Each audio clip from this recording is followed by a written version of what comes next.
Gonzalo Frasca lo escuché en una charla hace muchísimo en Buenos Aires. Me acuerdo que me había parecido genial su trabajo y muy divertida su charla. Entonces lo quise entrevistar para esta temporada dedicada al diseño de interacción. Él hizo un doctorado en diseño en ITU en Copenhague, investigó sobre juegos y ahora es el director de diseño en DragonBox, una empresa que se dedica a la enseñanza de la matemática. DragonBox es un servicio o una caja de herramientas que contiene juguetes, libros de cuento y de texto, videojuegos y mucho más. Escuchemos su historia. Mi nombre es Mariana Salgado, esto es Diseño y Diáspora.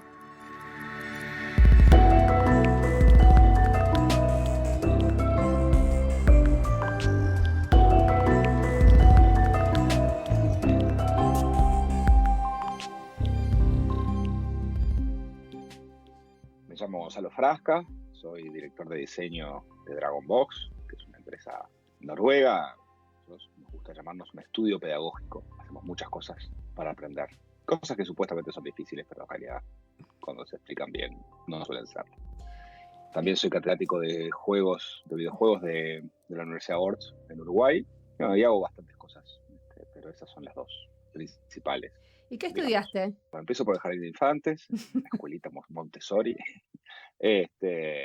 Y desde ahí hice muchas cosas, pero sobre los estudios creo que el momento de inflexión fue cuando tuve que optar. Había hecho los últimos 2 años de secundaria, de liceo, había hecho ingeniería y terminé eligiendo ciencias de la comunicación. Y varios de mis compañeros me dijeron, pero Gonzalo, vos sos inteligente, esas son carreras para gente fracasada. Eso fue lo que me dijeron a los 17 años. Por suerte no les di mucha bolilla y acepté mi vida de fracasado. Pero incluso antes de eso, yo fui al liceo francés que fundó mi abuelo materno, un profesor francés. Fue el primer director del liceo francés de Montevideo y bueno, estuve becado toda la vida ahí. Mi intención era humanidades o literatura, por un lado, en la parte de francés en el bachillerato uruguayo, pero mi profesor de literatura, a pesar de que yo era muy bueno en la clase, me convenció de que hiciera ingeniería porque hacer lo que quisiera. Y eso le hice caso, pero ahí aprendí que los adultos se equivocan. Tenía que haber hecho las dos cosas. Pero bueno, después tuve tiempo de corregirlo. Y bueno, después estudié Ciencia de la Comunicación, hice una maestría en Información y Tecnología, gané una beca también para Georgia Tech, el Instituto Tecnológico de Georgia, en Atlanta. Tuve directora a Janet Murray, que es de las mejores maestras que tuve en mi vida. O sea, cuando el maestro es bueno, lo tuviste, pero si es muy bueno, lo seguís teniendo, ¿no? Y después hice un doctorado, un PhD en ITU, en Copenhague, un doctorado en videojuegos. Hice mi tesis de doctorado sobre retórica del juego, cómo explicar, mostrar, entender las cosas a través del juego. Y esos son los estudios formales de los que tengo papeles, y están disponibles para todos los que quieran ver, porque para los que estén escuchando que no sean de Uruguay, es un problema que tenemos en Uruguay. La gente inventa sus títulos. Decime una cosa que yo estuve leyendo es que te consideran como ludólogo. ¿Qué quiere decir eso? Sí, la palabra medio que la inventé yo, ya existía de antes, pero bueno, esas cosas se vuelven a inventar. Cuando se empezó a estudiar académicamente, formalmente los videojuegos, había todo un tema también del nacimiento de una disciplina. Para mí es como una vida pasada, pero no por eso deja de ser parte de la mía. Y bueno, que fui partícipe y testigo realmente del nacimiento del estudio de videojuegos como disciplina académica. Y en aquel momento había, bueno, siempre está sacando un espacio de poder a alguien, ¿no? Entonces, mucha gente que no tenía mucha idea sobre juego pretendía estudiarlo básicamente con herramientas que venían de la narrativa tradicional, de estudios literarios, y yo y otra gente argumentábamos que hacía falta herramientas nuevas. Y bueno, de ahí vino la ludología como set de herramientas complementarias a los estudios narrativos que existen desde Aristóteles, pero bueno, que tuvieron un desarrollo grande, sobre todo en la escuela postestructuralista francesa. ¿Y qué quiere decir esta herramienta nueva? O sea, ¿qué es lo que traía esta herramienta que no estaba antes? Y bueno, entender los juegos no solo a nivel semiótico, sino también a nivel mecánico, a nivel legislativo, o sea, la parte más formal de reglas, y bueno, que eso se complementa también con el rol del jugador y el rol social alrededor del juego, ¿no? El juego en sí, como objeto solo, ¿no? Si bien se puede estudiar y aprender bastante, es solamente una parte de la ecuación, ¿no? Entonces, no sé cómo se dice en castellano, pero los dolores de crecimiento, de pegar el estirón de esta disciplina, que por suerte está ahora mucho más sólida y grande, y también por suerte yo la he dejado bastante de lado. Ahora me dedico a cosas mucho más interesantes. A ser diseñador, ahora diseñás juegos. Sí, a diseñar. Para mí el trabajo teórico, académico, o sea, reflexivo y de diseño siempre van de la mano. No concibo uno sin la otra. O sea, un trabajo solo de análisis sin enchatrarse las manos, sin ensuciarse las manos. Y no lo digo desde el punto de vista romántico, sino que se piensa haciendo también, ¿no? Se piensa con las manos y bueno, para mí es parte de una misma dinámica. Siempre fui muy desconfiado de las estructuras académicas demasiado intelectuales. Y bueno, el trabajo que estamos haciendo está en juego, narrativa también, bueno, más parte de mi trabajo es escribir bastante, ficción, ¿no? Entre otras cosas. Parte de ese trabajo es también investigación, ¿no? Todo lo que estamos haciendo en educación, parte de investigación, pedagogía y de trabajo de campo, sí, de mucha intuición también, pero bueno, el rol de la intuición en la investigación es crucial, ¿no? Siempre, bueno, después el análisis y los números y todo eso, siempre lo veo como algo a posteriori y a veces como una defensa de gente sin imaginación. No digo que no sirva, al contrario, pero muchas veces la academia también desconfía, ¿no? De la intuición y esos suelen ser los malos académicos. Bueno, pero para entender también hacia dónde vas, siempre es un poco de intuición, ¿no? Con la investigación, igual que con el diseño. Es un área muy inestable y genera muchas inseguridades y habría mucha más innovación y mucha más experimentación si una de las cosas que aprendiéramos desde chicos justamente es a sentirnos cómodos chapoteando en toda esa ambigüedad. Sí. Decime una cosa, bueno, de este Dragon Box, una cosa que me pareció increíble es que encontré un montón de material en finlandés, porque en las escuelas en Finlandia Sí, acá lo están usando. O sea, como hubo un sí, sí. equipo de maestros finlandeses que lo adoptaron y terminaron haciendo libros y muchísimo material. ¿Eso es así en varios Ujú. países o cómo es? Bueno, básicamente nosotros empezamos en Noruega. Yo me uní al equipo de Dragon Box hace 4 años y al mes nació mi hija y a los 3 meses arrancamos con este proyecto. Así que han sido años muy intensos. Eh, y empezamos los pilotos en Noruega y en Francia. En Noruega, alrededor de 1.000 niños, en Francia muchos menos. Siempre son juegos para enseñar Y matemática. bueno, no son juegos. Eso es lo interesante. Es una caja de herramientas con distintas herramientas pedagógicas que incluyen juegos digitales y la gente asume que los videojuegos curan todo, la calvicie y todo lo demás.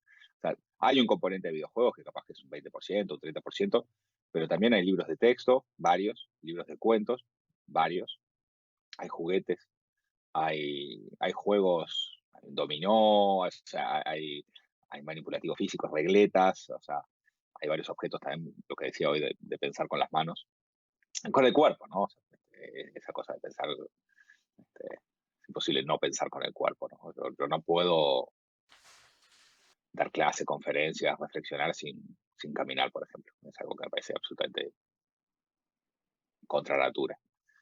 Y lo interesante es que llegamos a Finlandia, fueron los 10 años del Plan Ceibal, que en Uruguay, bueno, es el proyecto de One Laptop per Child, el Estado uruguayo le da conectividad a las escuelas, pero también un notebook o una tableta a cada niño y niña escolar. Y bueno, ya a los 10 años se me han invitado a John Baptiste Wynn, que es nuestro director, y él vive en Noruega, y me dice, no, anda vos, Gonzalo, vos ya estás ahí, dando charla, sí, sí, pero quiere que vengas vos. No, ya fui a Uruguay una vez, me dice. Digo, no, vení que vas. Bueno, acá lo convencí porque soy bastante rompepelotas. Y, y estábamos en un cóctel y teníamos los libros de texto noruegos también quedaba arriba de una mesa. Y había un finlandés que los agarró y los empezó a ojear, nosotros no lo conocíamos, que resultó ser Pekka Peura, que bueno, es un formador de docentes muy conocido en Finlandia. Y los miro un largo rato, ¿no? Y después viene con esa verborragia típica de Finlandia, ¿no? Dijo 3 palabras. Este, y nos dice, ¿ustedes hicieron esto? Sí, me dijimos. Dice, es lo más impresionante que vi en mi vida. ¿Cuántas semanas necesitamos para poder tenerlo disponible en Finlandia? Y nosotros que estábamos comiendo saladitos en un cóctel, ¿no? Digo, bueno, vamos a sentarnos y charlar un poco. Eh, eh, y bueno, entonces abrimos un estudio allá, y bueno, contratamos maestros, bueno, Pekka se encargó de dirigir todo eso, y básicamente, bueno, empezaron a traducir lo que ya habíamos hecho, a adaptarlo también a Finlandia, a cambiar varias cosas, y, y bueno, hoy ya hay varios miles de niños que están usando en escuelas allá, pero comentaba esto del Uruguay, un tema de globalización, ¿no? O sea, una empresa noruega termina entrando a las escuelas de Finlandia por una es el mundo de hoy, ¿no? Aquí vamos a Finlandia a tocar timbres y no pasa nada. Y entonces hiciste un juego que lo usan miles de personas y tiene buenos resultados. ¿Y qué es lo próximo que quieren hacer? Voy a desarmar esa pregunta o esas afirmaciones. Primero, Perdón, no era un juego, no es era solo un un, juego. sí, O sea, era un sistema no, con, no, perdón. pero no, o sea, no te preocupes por corregirte, no hay nada que disculpar. Es interesante porque todo el mundo quiere que sea un juego. Hoy justo escribí sobre eso en Facebook. Tenemos una tendencia mesiánica, todos, a pensar que va a venir la tecnología única, mágica, que va a solucionar todo. Y esto no es un juego, esto es un montón de herramientas, como son, por ejemplo, para jugar al fútbol, los zapatos de fútbol, la pelota, pero solo con eso no ganás mundiales.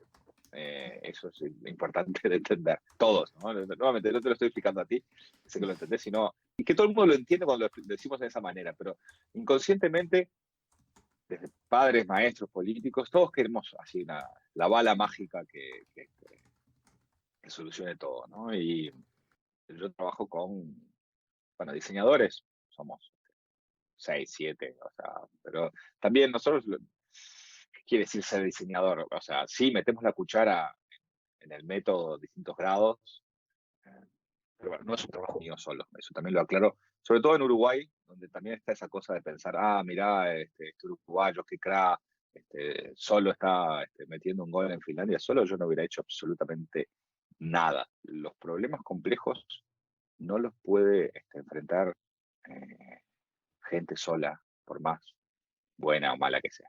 Son realmente problemas muy complejos. Para hacer una solución educativa que funcione, y después habría que definir qué quiere decir que funcione, hay que tener en cuenta las necesidades de los administradores, los políticos, los padres, los maestros y, como se dice en inglés, last but not least, ¿no?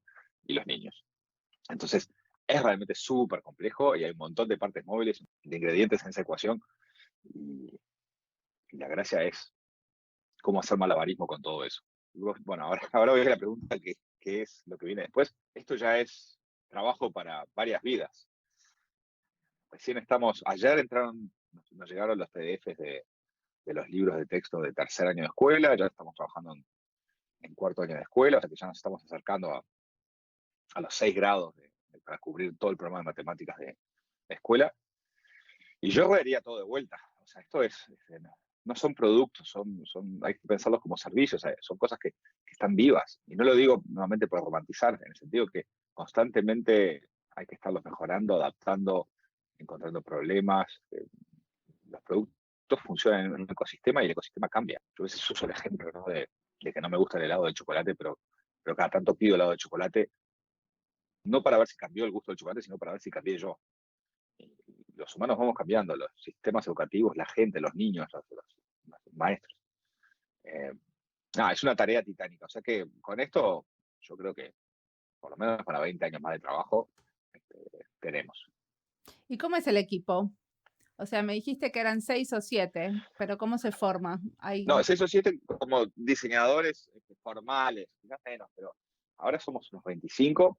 ¿Cómo se forma? Es una cosa interesante porque si bien es una empresa noruega, todos los directores son franceses. El equipo de desarrollo está en París, a una cuadra de la Catedral de Notre Dame. Y la mayoría hemos llegado por un tema de medio darwinístico, ¿no? Hemos llegado, escribe a Dragon Box diciendo, lo que están haciendo ustedes es increíble, tratemos de hacer algo. Y bueno, fue mi caso también, ¿no? Y la verdad que nunca trabajé con gente tan inteligente en mi vida, ¿no? Realmente, y he trabajado con gente muy inteligente, pero como equipo es una mezcla. A ver, si bien más o menos todo el mundo tiene roles oficiales, creo que lo bueno es que todo el mundo hace muchas cosas. Nuestro director de arte, por ejemplo, Regis Salé, tiene su serie de libros infantiles, que tiene una serie de televisión, pero además le gusta la matemática, le gustan las bicicletas, toca música todo el tiempo, tenemos un piano en la oficina y pasa tocando, le gusta escalar. Digo, para darte un perfil, digo, estamos hablando de mega geeks, ¿no? Es una especie como, realmente, o sea, el geekómetro, cuando entras a Dragon Box, se te rompe en mil pedazos. Los fundadores de la empresa, bueno, Jean-Baptiste Twin, que es ingeniero, es un diseñador increíble, increíble, o sea, llegó al diseño de videojuegos, no desde el videojuego, sino desde afuera, lo cual es como doblemente más difícil. Patrick Marshall, que es el otro cofundador, que es un investigador en ciencias cognitivas, que también, bueno, es muy bueno en muchas cosas a la vez. Benjamin Wynn también, bueno, trabajó en Ubisoft haciendo videojuegos, pero que es también un diseñador increíble.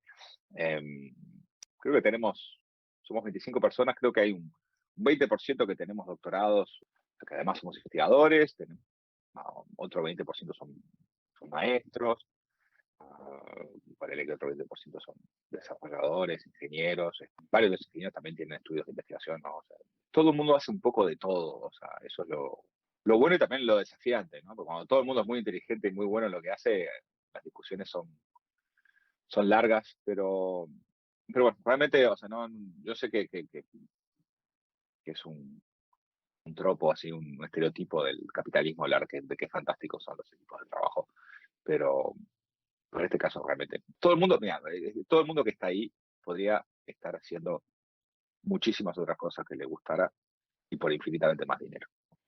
¿Y cuál es el secreto? ¿Cuál es el secreto de reclutar? ¿Cuál es el secreto para reclutar un equipo tan bueno? Es que todos nos sentimos atraídos, o sea, no vas a buscar a la gente viene a vos. Yo cuando vi Dragon Box Álgebra me partió la cabeza el juego de álgebra. O sea, me pareció de una elegancia, nunca había visto algo parecido en mi vida. O sea, me quedé tipo, fue de los pocos videojuegos que me quedé diciendo, ¡pah! Esto es una genialidad absoluta. Y bueno, inmediatamente me puse en contacto con ellos, o sea, como decía, hay una selección natural de gente que primero puede ver el nivel de sutileza creo que lo interesante de las propuestas de los juegos, pero además tiene, bueno, intereses personales, sociales, y bueno, distintas habilidades también, ¿no? Nada, el secreto es que si es algo realmente muy, muy, muy bueno, hay gente que quiere jugar contigo. Y bueno, eso está buenísimo.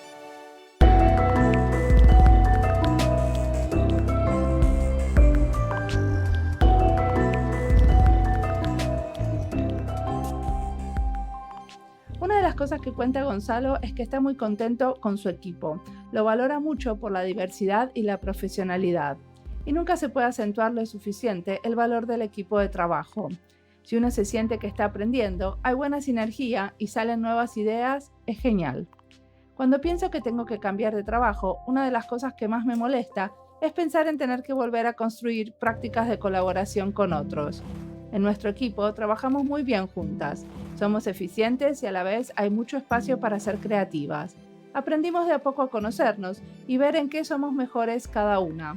Entonces es fácil delegar y confiar que la otra termina algo o pedir ayuda. Sigamos escuchándolo.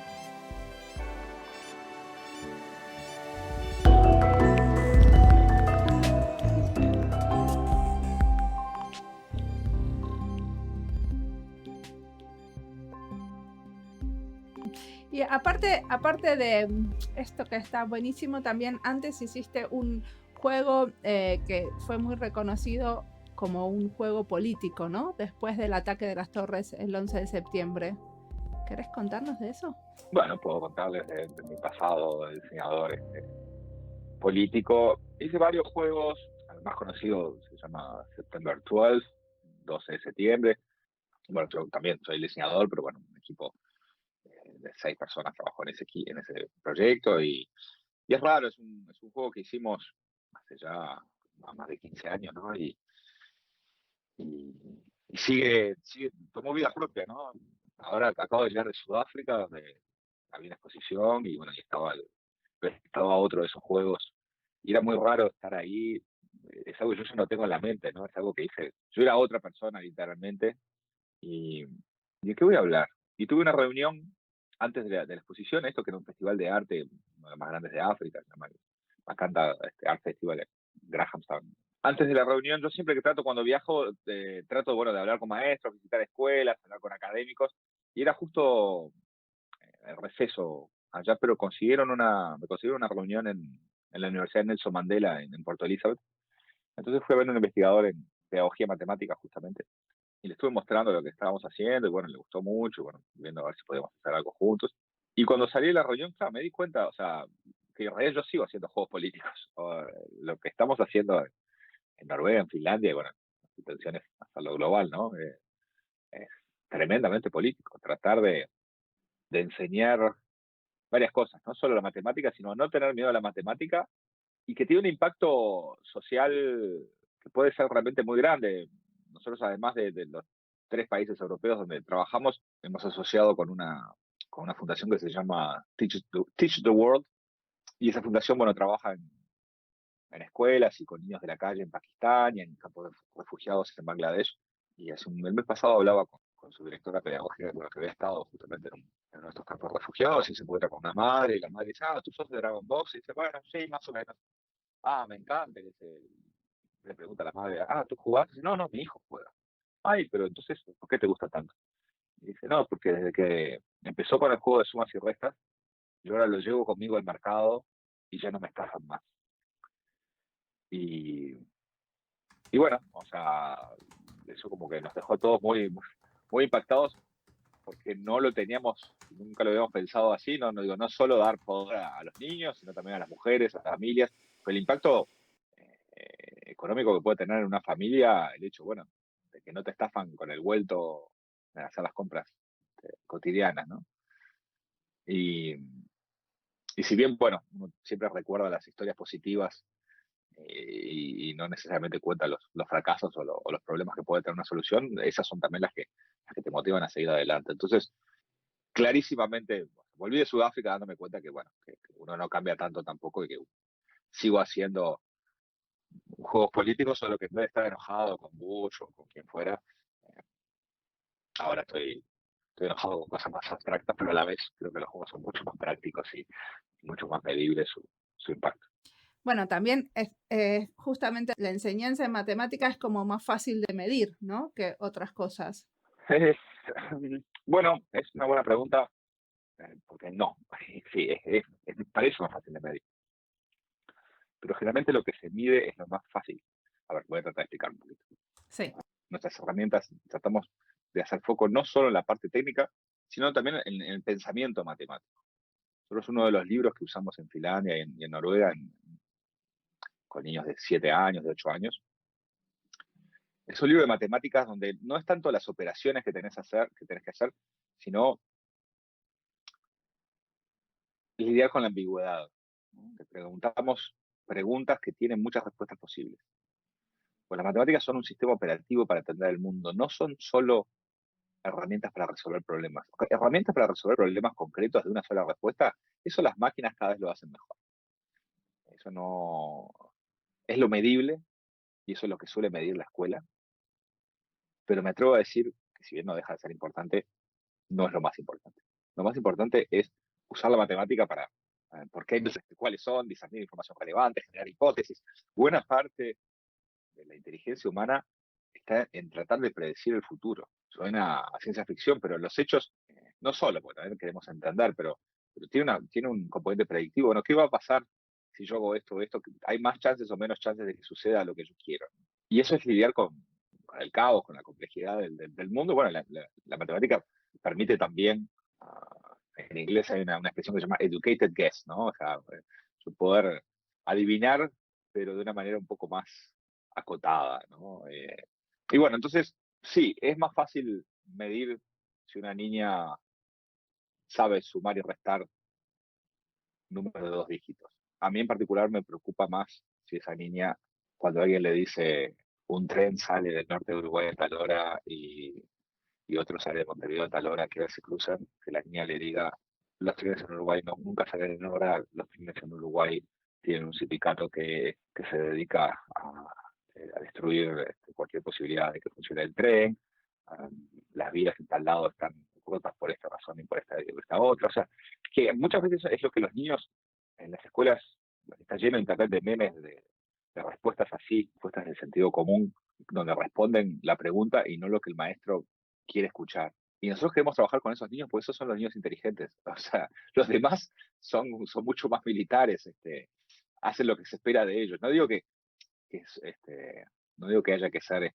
rebelde sin causa, pero eso es una muestra de inteligencia también. Pero o sea, eso estamos totalmente de acuerdo, pero lo que yo no entiendo es cómo derivamos que eso es una muestra que tiene un pensamiento matemático, o que el pensamiento matemático le ayudó, o que las matemáticas le ayudó a dar esa respuesta. Es que las matemáticas son mucho más que números. Ese es el tema. Insisto, la matemática es un sistema operativo, no es mucho más que un conjunto de técnicas. El pensamiento matemático, como el método científico, o sea, van de la mano. Es una forma de, la matemática es una forma de pensar, no son una técnica. Es una forma de pensar a través de ella, bueno, relacionamos un montón de ideas y de ahí decantaron varias técnicas. Pero esto que suena, bueno, muy académico, muy abstracto, mira, la analogía es con el aprendizaje de la lengua. La lengua no es ortografía y gramática. La lengua es comunicación y emoción. La hemos bastardeado en las cosas que podemos medir. ¿Qué son las cosas que podemos medir? Las faltas de ortografía. ¿Qué son las cosas que podemos medir? Los errores gramaticales. Pero el idioma no es cerca solo eso. Esas son cosas importantes. El idioma es cómo hago para entender al otro, cómo hago para empatizar, cómo hago para comunicar, cómo hacemos para negociar y no matarnos entre nosotros. Eso es el idioma. ¿Por qué enseñarle a adolescentes en el secundario poemas románticos del siglo XIX? Enseñemos a escribir bien. Digamos, vean, la poesía te permite aumentar la manera de llegar a quien quieras enamorar muchísimo más. Y bueno, a partir de ahí, esto es la poesía. Los poetas estos del siglo XIX lo usaban para eso, entre otras cosas. Entonces, estamos poniendo la carreta delante de los bueyes. Ahora mirá lo que hacía Rimbaud con esto, mirá lo que hacía tal poeta con esto otro. Pero no al revés. Pues si no es un embole. O sea, es un embole, no entendemos nada. Y hay mucho de los adultos, somos muy hipócritas. Por un lado, reverenciamos esos autores clásicos, pero esos autores clásicos estaban haciendo otras cosas. O sea, la matemática es mucho más que la aritmética, que las funciones y la resolución de problemas, de la misma manera que la lengua, la literatura es comunicación y no es ortografía y gramática. La analogía está buenísima y la entendí. Ahora, lo que yo me pregunto entonces es cómo haces para evaluar que el estudiante o la persona que está usando este sistema de DragonBox entendió a la matemática como un sistema operativo que le está ayudando a resolver otras cosas de la vida cotidiana, que no necesariamente se limitan. Es una buena pregunta. Ahí entramos en el campo minado de la evaluación. Y el tema es, ¿para quién estamos evaluando? Si vos lo que querés es que un burócrata de un ministerio se quede tranquilo, y ahí vas a tener que medir cosas que los burócratas de los ministerios entiendan, que no generalmente no suele ser lo que los niños necesitan. Eso no me interesa. No estoy haciendo un argumento anti-Estado. Bueno, no, pero a ver, si vos querés un sistema educativo de buena calidad y gratuito y público, necesitas burócratas también. Entonces, te voy a contestar en dos partes la pregunta que, insisto, es muy pertinente. Primero, ¿qué hacemos nosotros para evaluar en la escuela con DragonBox? Que hacemos matemáticas, ¿no? Por lo menos nuestro método sugiere, intenta que no evaluamos a ningún alumno hasta que estemos seguros que sabe. ¿Qué es esto? ¿Qué quiere decir esto? No le ponemos un escrito, una prueba al alumno hasta que lo vimos resolver en la tablet y después en papel 300 ejercicios. Porque ¿cuál es el punto de evaluar a alguien en algo que no sabe? Lo único que puede lograr con eso es frustrarlo y hacerlo sentir horrible. Pero ¿qué pasa? Históricamente, como hay un tema industrial de que tenemos que evaluar a todo el mundo juntos al mismo tiempo, y bueno, hay gente que llegó al escrito sin saber y los evaluamos igual. Nosotros tratamos justamente de que los niños, en la medida de lo posible, y esto se dice más fácil de lo que se puede hacer, pero que cada uno vaya a su propio ritmo y si a ti te tengo que evaluar hoy y a otro niño la semana que viene y otro lo evalúa la semana pasada, todo bien. El maestro intuye, se da cuenta cuando un niño ya más o menos sabe. La evaluación es para quedarme tranquilo de que efectivamente sabía. Eso no se hace normalmente, por lo menos en la escuela tradicional, y creo que es una cosa fundamental. Y después, ¿cómo sé realmente que alguien aprendió algo? ¿Entendió figuras de estilo literarias? Y bueno, y consiguió 3 citas en una red social, eh, o te voy a decir lo que hace un profesor de literatura canadiense. En vez de hacer que sus alumnos de literatura latinoamericana escribieran escritos sobre autores que, nada, iban a terminar en el cajón del profesor, les dijo, aquí van a salvar la materia si logran en la página de Wikipedia de tales novelas o de tales autores aportar por lo menos 2 frases. Y todo el mundo dijo, fue a Wikipedia, abrió la página, no sé. Y esto pasa más en la Wikipedia en inglés que la castellana, porque es más masa crítica. A los 2 segundos los editores habían sacado eso. Y los alumnos se dieron cuenta primero que era bastante más complicado de lo que parecía, tuvieron que entender cómo funcionaba todo el sistema de ediciones de Wikipedia, tuvieron que entender realmente cómo evaluaban los editores si algo era relevante o no, y bueno, se rompieron la cabeza, o sea, para lograr aportar, y al final del curso, lo glorioso no es solo que salvaron la nota, sino que lo glorioso es que contribuyeron, o sea, hicieron un aporte real y concreto. Si yo te pregunto, ¿cuál de los dos entendió literatura latinoamericana? ¿El de Wikipedia o el que entregó un ensayo? Hay argumentos a favor y en contra de los dos. Y no digo que capaz que esa persona que hizo Wikipedia aprendió un montón de cosas, pero de literatura no tanto, pero yo las fichas las pongo en el segundo. Si yo me paro frente a un montón de alumnos y les doy un montón de datos y después se los memorizan y el día del escrito lo saben, eso tampoco quiere decir que al otro día lo vayan. Ya sabemos que al otro día, a los 2 días ya se lo olvidaron. Entonces, hay muchas trampas al solitario. Yo puedo hacer toda una hipótesis sobre cómo me puede quedar algo a la hora de cocinar. Ahora, después, cuando voy, lo cocino y lo pruebo, bueno, ahí ciertamente aprendí a hacerlo. Y decime una cosa, ¿qué te inspira en este momento? ¿Qué cosas estás leyendo? ¿Qué tenés ganas de compartir? ¿Qué estás haciendo, Estoy mirando? leyendo. No necesariamente de diseño, puede ser de lo que eh, quieras. no, solo no. No. Mira, como estuve leyendo ahora un libro sobre la Asociación de Fútbol de los Presos Políticos de la isla de Robben, que era donde estaba Mandela, ¿no? Fui a Sudáfrica por primera vez, entonces encontré ahí muchos paralelismos entre el Uruguay de los 70, que es de la dictadura, que fue en el que yo me crié, y bueno, y el juego, ¿no? No tanto por el fútbol en sí, sino como un montón de políticos de facciones distintas y que se odiaban entre ellos por temas políticos, eh, al organizar una asociación de fútbol aprendieron a negociar y y cómo eso jugó un rol fundamental después en la caída del apartheid. Estoy leyendo eso, estoy mirando una serie muy mala de narcos, estoy tratando de entender por qué hace 5 años todas las series de televisión eran de zombies y ahora son todas de narcos. Sí, hoy justo venía pensando en eso. Mi hipótesis es un poco marxista.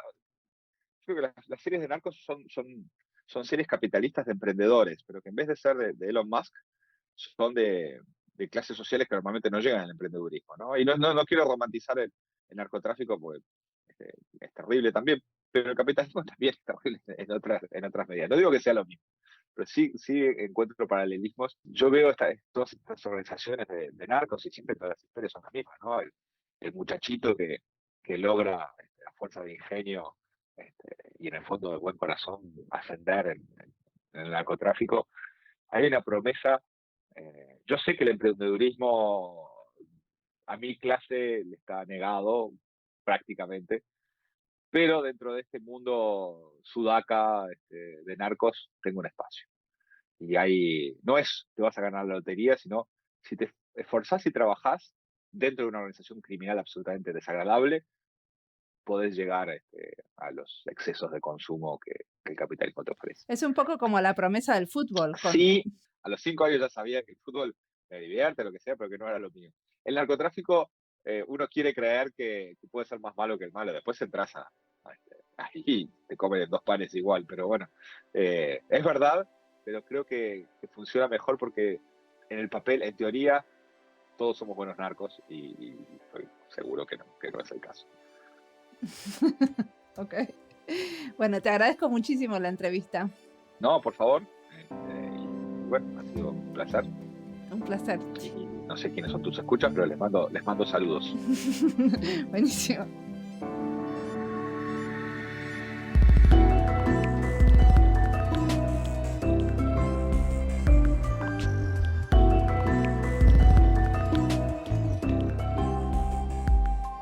Gonzalo dice que sigue haciendo juegos políticos porque trata de enseñar a no tener miedo a la matemática, y democratizar la enseñanza de la matemática tiene impacto social y político. Hasta chicos de los campos de refugiados usan DragonBox, y para mí, que diseño con refugiados, no puedo más que admirar ese trabajo. También me interesó cuando propone que no hay que enseñar la matemática como una materia técnica, sino como un sistema de entender el mundo, que puede ayudar a discernir, generar información relevante, generar hipótesis y hasta predecir el futuro. No estoy segura que entiendo cómo pasa todo eso, pero de lo que sí estoy segura es que me dan muchas ganas de abrir la caja de herramientas que ellos diseñaron y explorar un poco de qué se trata. Hubo otros episodios de Diseño y Diáspora donde entrevisté a diseñadores trabajando en temas relacionados a la educación. Por ejemplo, en el episodio 1, Tania Rodríguez habla sobre enseñanza de idiomas. En el episodio 10, Eva Dural nos contaba sobre cómo podemos aprender a aprender, y en el episodio 13, Dorothy Zablat contaba sobre educación alternativa. Así que si les interesa la contribución del diseño en la educación, tienen para entretenerse. Como siempre, la música del podcast es de Antonio Zimmerman, la producción del podcast es de Andy Fecci. La edición de sonido de este episodio es de Julián Pereira. Este podcast está publicado con licencias de Creative Commons con Attributions. Esto fue Diseño y Diáspora. Pueden seguir